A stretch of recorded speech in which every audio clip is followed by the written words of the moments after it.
Thank you, Ranking Member Correa. I now recognize the chairman for the Subcommittee on Emergency Management and Technology, the gentleman from Alabama, Mr. Strong, for his opening statement. Good afternoon. Thank you, my friend, Chairman Michael Guest of Mississippi, for leading this important discussion, and Ranking Member Carrera, and to all members for being here today. I want to also thank our witnesses for their time, for sharing their expertise. Let me start by shining a light on my district, Alabama's 5th, which I'm proud to say is well represented on this panel today. As many of you know, Huntsville, Alabama is renowned for its leadership in cutting-edge research and development.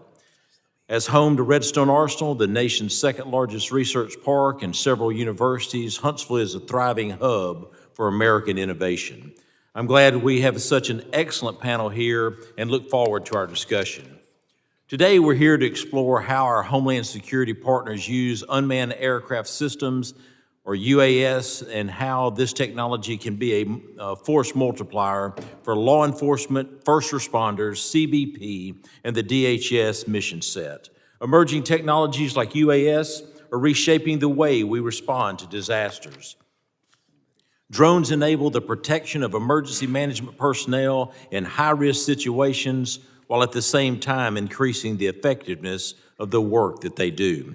For example, small UAS with sophisticated cameras assist in monitoring critical infrastructure and assessing damage.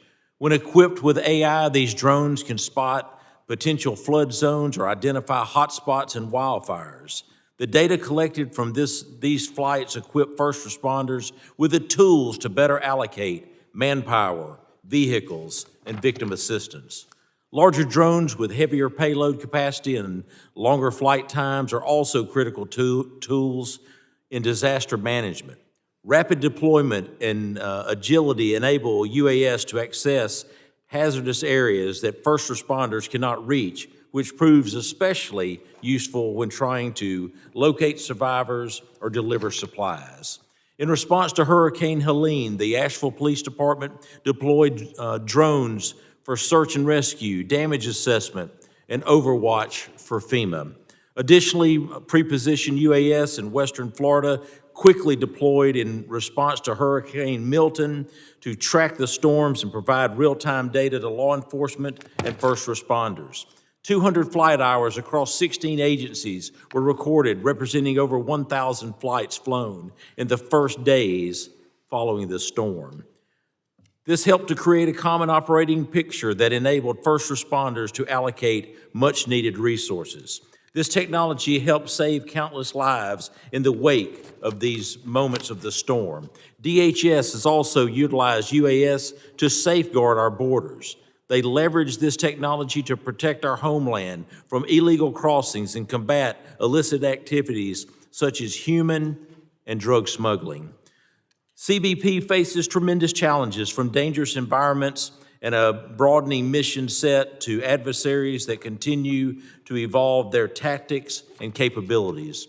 Drone technology decreases the workload on CBP agents and provide critical situation awareness to paint a comprehensive picture of the threats impacting our border.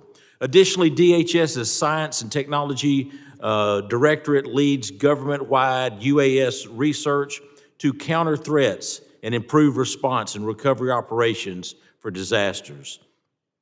For example, S&T's Air Domain Awareness Program detects, tracks, and identifies aircraft to prevent and respond to criminal activities along the border. Also, S&T's National Urban Security Technology Laboratory manages the SAVER program. This initiative helps emergency responders and law enforcement make informed, cost-effective equipment purchases that meets national standards. And on top of these programs, S&T is leading critical development in counter-UAS, ensuring operational components can defend against nefarious actors. This work is supported by universities and industry partners, reflecting a collaborative public-private partnership across all sectors. As the use of these technologies become more commonplace, these partnerships are critical so that UAS can be safely utilized to their fullest potential. I look forward to today's conversation, learning more about great work that our witnesses are doing in this space. I would also like to mention and recognize the CEO of Colsa Corporation, Francisco Collazo, who is not with us today. He's back home at the headquarters in Huntsville, Alabama.